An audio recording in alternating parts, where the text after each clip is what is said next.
I am bound to Bothwell Hill, where I maun either do or die. Old Ballad.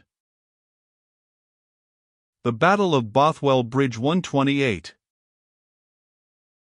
There was now a pause in the military movements on both sides. The government seemed contented to prevent the rebels advancing towards the capital, while the insurgents were intent upon augmenting and strengthening their forces. For this purpose, they established a sort of encampment in the park belonging to the ducal residence at Hamilton, a centrical situation for receiving their recruits, and where they were secured from any sudden attack, by having the Clyde, a deep and rapid river, in front of their position, which is only passable by a long and narrow bridge, near the castle and village of Bothwell. Walton remained here for about a fortnight after the attack on Glasgow, actively engaged in his military duties. He had received more than one communication from Burleigh, but they only stated, in general, that the castle of Tilliatudlem continued to hold out. Impatient of suspense upon this most interesting subject, he at length intimated to his colleagues in command his desire, or rather his intention, for he saw no reason why he should not assume a license which was taken by everyone else in this disorderly army, to go to Milnwood for a day or two to arrange some private affairs of consequence. The proposal was by no means approved of, for the military council of the insurgents were sufficiently sensible of the value of his services to fear to lose them, and felt somewhat conscious of their own inability to supply his place. They could not, however, pretend to dictate to him laws more rigid than they submitted to themselves, and he was suffered to depart on his journey without any direct objection being stated. The Reverend Mr. Pountex took the same opportunity to pay a visit to his own residence in the neighborhood of Milnwood, and favored Morton with his company on the journey. As the country was chiefly friendly to their cause, and in possession of their detached parties, excepting here and there the stronghold of some old cavaliering baron, they travelled without any other attendant than the faithful Cuddy.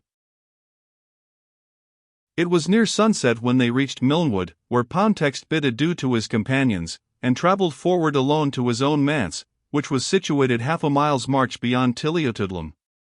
When Morton was left alone to his own reflections, with what a complication of feelings did he review the woods, banks, and fields that had been familiar to him.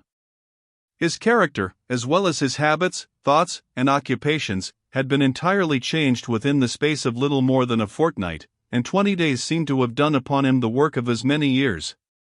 A mild, romantic, gentle-tempered youth, bred up in dependence, and stooping patiently to the control of a sordid and tyrannical relation, had suddenly, by the rod of oppression and the spur of injured feeling, been compelled to stand forth a leader of armed men, was earnestly engaged in affairs of a public nature, had friends to animate and enemies to contend with, and felt his individual fate bound up in that of a national insurrection and revolution. It seemed as if he had at once experienced a transition from the romantic dreams of youth to the labors and cares of active manhood. All that had formerly interested him was obliterated from his memory, excepting only his attachment to Edith, and even his love seemed to have assumed a character more manly and disinterested, as it had become mingled and contrasted with other duties and feelings. As he revolved the particulars of this sudden change, the circumstances in which it originated, and the possible consequences of his present career, the thrill of natural anxiety which passed along his mind was immediately banished by a glow of generous and high-spirited confidence. "I shall fall young," he said, "if fall I must, my motives misconstrued, and my actions condemned, by those whose approbation is dearest to me. But the sword of liberty and patriotism is in my hand, and I will neither fall meanly nor unavenged. They may expose my body, and gibbet my limbs, but other days will come, when the sentence of infamy will recoil against those who may pronounce it. And that heaven, whose name is so often profaned during this unnatural war, will bear witness to the purity of the motives by which I have been guided."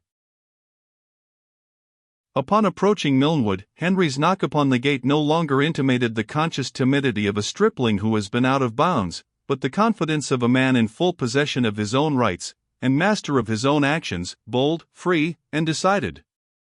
The door was cautiously opened by his old acquaintance, Mrs. Alison Wilson, who started back when she saw the steel cap and nodding plume of the martial visitor. "Where is my uncle, Alison?" said Morton, smiling at her alarm. "Lord Sake, Mr. Harry." "Is this you?" returned the old lady. "In troth, ye guard my heart low to my very mouth, but it canna be your einsel, for ye look taller and mair manly like than ye used to do." "It is, however, my own self," said Henry, sighing and smiling at the same time. "I believe this dress may make me look taller, and these times, Ailey, make men out of boys." "Sad times indeed," echoed the old woman, "and oh that you sould be endangered by them. But wha can help it, ye were ill enough guided, and, as I tell your uncle, if ye tread on a worm it will turn." "You were always my advocate, Ailey," said he, and the housekeeper no longer resented the familiar epithet, and would let no one blame me but yourself. "I am aware of that. Where is my uncle?" "In Edinburgh," replied Alison. "The honest man thought it was best to gang and sit by the chimley when the reek raise. A vexed man he's been in a feared, but ye ken the laird as weel as I do." "I hope he has suffered nothing in health," said Henry. "Naething to speak of," answered the housekeeper, "nor in goods neither. We fended as weel as we could, and, though the troopers of Tilliatudlem took the red cow and old Hacky, ye'll mind them will winky face yet they sold us a good bargain for they were driving to the castle." "Sold you a bargain," said Morton. "How do you mean?" "Oh, they came out to gather marts for the garrison," answered the housekeeper, "but they just fell to their old trade, and rade through the country cooping and selling a' that they gat, like a say mony west country drovers. My certie, Major Bellenden was laird o' the least share o' what they lifted, though it was ta'en in his name." "Then," said Morton, hastily, "the garrison must be straitened for provisions?" "Stressed enough," replied Ailey, "there's little doubt o' that." A light instantly glanced on Morton's mind. Burleigh must have deceived me. Craft as well as cruelty is permitted by his creed. Such was his inward thought. He said aloud, "I cannot stay, Mrs. Wilson, I must go forward directly." "But, oh, bide to eat a mouthfew," entreated the affectionate housekeeper, "and I'll mak' it ready for you as I used to do afore they sad days." "It is impossible," answered Morton. "Cuddy, get our horses ready." "They're just eating their corn," answered the attendant. "Cuddy," exclaimed Ailey, "what garred ye bring that Ilford, unlucky loon along? Why it was him and his randy mother began at the mischief in this house." "Tut, tut," replied Cuddy, "ye should forget and forgy, mistress. Mithers in Glasgow why her titty, and Saul plague ye nae mair, and I'm the captain's Wally now, and I keep him tighter in thack and rape than ever ye did. Saw ye him ever say he will put on as he is now?" "In troth and that's true," said the old housekeeper, looking with great complacency at her young master, whose mien she thought much improved by his dress. "I'm sure ye ne'er had a laced cravat like that when ye were at Milnwood. That's not o' my sewing." "Na, mistress," replied Cuddy, "that's a cast o' my hand, that's no Lord Evandale's bross."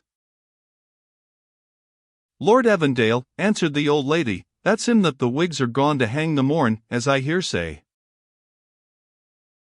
"The Whigs about to hang Lord Evandale," said Morton, in the greatest surprise. "Aye, troth are they," said the housekeeper. "Yesterday night he made a sally, as they see ate. My mother's name was Sally. I wonder they gie Christian folks names to sick unchristian doings, but he made an outbreak to get provisions, and his men were driven back and he was ta'en, and the Whig Captain Balfregard set up a gallows, and swore, or set upon his conscience, for they winna swear, that if the garrison was not gene hour the morn by daybreak, he would hing up the young lord. Poor thing, as high as Haymond, these are sair times. But folk canna help them said sit down and tack bread and cheese until better meat's made ready. Ye suldna hae kenned a word about it, and I had thought it was to spoil your dinner, hinny." "Fed, or unfed," exclaimed Morton, "saddle the horses instantly, Cuddy. We must not rest until we get before the castle." And, resisting all Ailey's entreaties, they instantly resumed their journey. Morton failed not to halt at the dwelling of Poundtext, and summon him to attend him to the camp. That honest divine had just resumed for an instant his pacific habits, and was perusing an ancient theological treatise, with a pipe in his mouth, and a small jug of ale beside him, to assist his digestion of the argument. It was with bitter ill will that he relinquished these comforts, which he called his studies, in order to recommence a hard ride upon a high-trotting horse.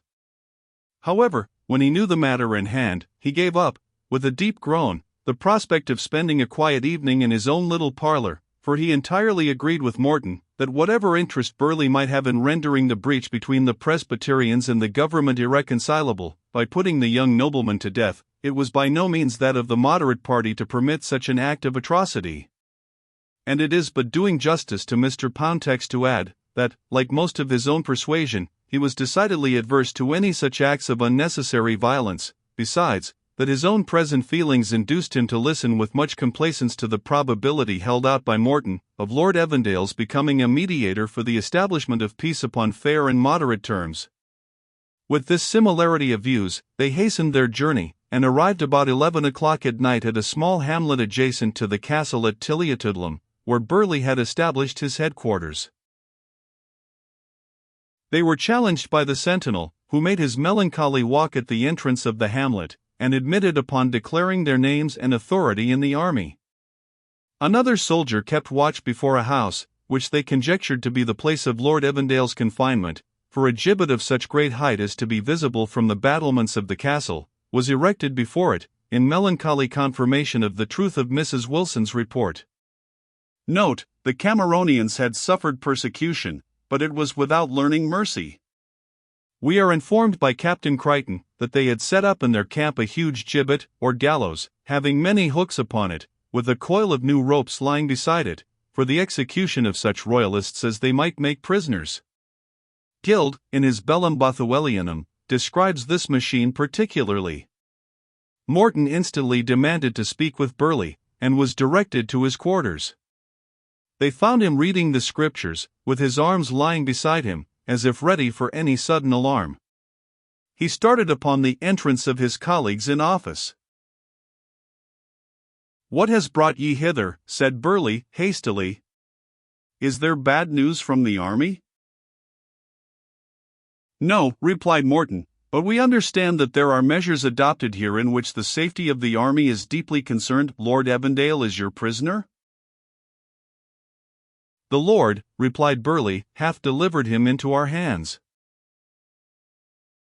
"And you will avail yourself of that advantage, granted you by heaven, to dishonor our cause in the eyes of all the world, by putting a prisoner to an ignominious death?" "If the house of Tilliatudlem be not surrendered by daybreak," replied Burleigh, "God do so to me and more also, if he shall not die that death to which his leader and patron, John Graham of Claverhouse, hath put so many of God's saints." "We are in arms," replied Morton, "to put down such cruelties, and not to imitate them, far less to avenge upon the innocent the acts of the guilty." "By what law can you justify the atrocity you would commit?" "If thou art ignorant of it," replied Burleigh, "thy companion is well aware of the law which gave the men of Jericho to the sword of Joshua, the son of Nun."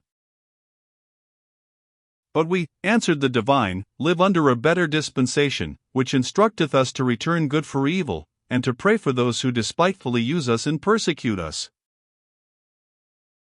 "That is to say," said Burleigh, "that thou wilt join thy grey hairs to his green youth to controvert me in this matter?" "We are," rejoined Poundtext, "two of those to whom, jointly with thyself, authority is delegated over this host, and we will not permit thee to hurt a hair of the prisoner's head. It may please God to make him a means of healing these unhappy breaches in our Israel." "I judged it would come to this," answered Burleigh, "when such as thou wert called into the council of the elders." "Such as I," answered Poundtext, "and who am I, that you should name me with such scorn? Have I not kept the flock of this sheepfold from the wolves for 30 years? Aye, even while thou, John Bulfer, wert fighting in the ranks of uncircumcision, a Philistine of hardened brow and bloody hand. Who am I, sayst thou?"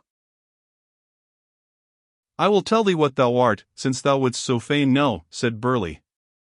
"Thou art one of those, who would reap where thou hast not sowed, and divide the spoil while others fight the battle. Thou art one of those that follow the gospel for the loaves and for the fishes, that love their own manse better than the church of God, and that would rather draw their stipends under prelatists or heathens, than be a partaker with those noble spirits who have cast all behind them for the sake of the covenant. And I will tell thee, John Balfour, returned Poundtext, deservedly incensed, I will tell thee what thou art. Thou art one of those, for whose bloody and merciless disposition a reproach is flung upon the whole church of this suffering kingdom, and for whose violence and blood-guiltiness, it is to be feared, this fair attempt to recover our civil and religious rights will never be honored by Providence with the desired success. Gentlemen, said Morton, cease this irritating and unavailing recrimination, and do you, Mr. Balfour, inform us, whether it is your purpose to oppose the liberation of Lord Evandale, which appears to us a profitable measure in the present position of our affairs? You are here, answered Burleigh, as two voices against one, but you will not refuse to tarry until the United Council shall decide upon this matter? This, said Morton, we would not decline, if we could trust the hands in whom we are to leave the prisoner. But you know well, he added, looking sternly at Burleigh, that you have already deceived me in this matter. Go to, said Burleigh, disdainfully, thou art an idle inconsiderate boy, who, for the black eyebrows of a silly girl, would barter thy own faith and honor, and the cause of God and of thy country. Mr. Balfour, said Morton, laying his hand on his sword, this language requires satisfaction. And thou shalt have it, stripling, when and where thou darest, said Burleigh, I plight thee my good word on it. Poundtext, in his turn, interfered to remind them of the madness of quarrelling, and effected with difficulty a sort of sullen reconciliation. Concerning the prisoner, said Burleigh, deal with him as ye think fit. I wash my hands free from all consequences. He is my prisoner, made by my sword and spear, while you, Mr. Morton, were playing the adjutant at drills and parades, and you, Mr. Poundtext, were warping the scriptures into Erastianism. Take him unto you, nevertheless, and dispose of him as ye think meet. Dingwall, he continued, calling a sort of aide-de-camp, who slept in the next apartment, let the guard posted on the malignant Evandale give up their post to those whom Captain Morton shall appoint to relieve them. The prisoner, he said, again addressing Poundtext and Morton, is now at your disposal, gentlemen. But remember, that for all these things there will one day come a term of heavy accounting. So saying, he turned abruptly into an inner apartment, without bidding them good evening. His two visitors, after a moment's consideration, agreed it would be prudent to ensure the prisoner's personal safety, by placing over him an additional guard, chosen from their own parishioners. A band of them happened to be stationed in the hamlet, having been attached, for the time, to Burleigh's command, in order that the men might be gratified by remaining as long as possible near to their own homes. They were, in general, smart, active young fellows, and were usually called by their companions, the marksmen of Milnwood. By Morton's desire, 4 of these lads readily undertook the task of sentinels, and he left with them Hedrig, on whose fidelity he could depend, with instructions to call him, if anything remarkable happened. This arrangement being made, Morton and his colleague took possession, for the night, of such quarters as the overcrowded and miserable hamlet could afford them. They did not, however, separate for repose till they had drawn up a memorial of the grievances of the moderate Presbyterians, which was summed up with a request of free toleration for their religion in future, and that they should be permitted to attend gospel ordinances as dispensed by their own clergymen, without oppression or molestation. Their petition proceeded to require that a free parliament should be called for settling the affairs of church and state, and for redressing the injuries sustained by the subject, and that all those who either now were, or had been, in arms, for obtaining these ends, should be indemnified. Morton could not but strongly hope that these terms, which comprehended all that was wanted, or wished for, by the moderate party among the insurgents, might, when thus cleared of the violence of fanaticism, find advocates even among the royalists, as claiming only the ordinary rights of Scottish freemen. He had the more confidence of a favourable reception, that the Duke of Monmouth, to whom Charles had entrusted the charge of subduing this rebellion, was a man of gentle, moderate, and accessible disposition, well known to be favourable to the Presbyterians, and invested by the king with full powers to take measures for quieting the disturbances in Scotland. It seemed to Morton that all that was necessary for influencing him in their favor was to find a fit and sufficiently respectable channel of communication, and such seemed to be open through the medium of Lord Evandale. He resolved, therefore, to visit the prisoner early in the morning, in order to sound his dispositions to undertake the task of mediator, but an accident happened which led him to anticipate his purpose.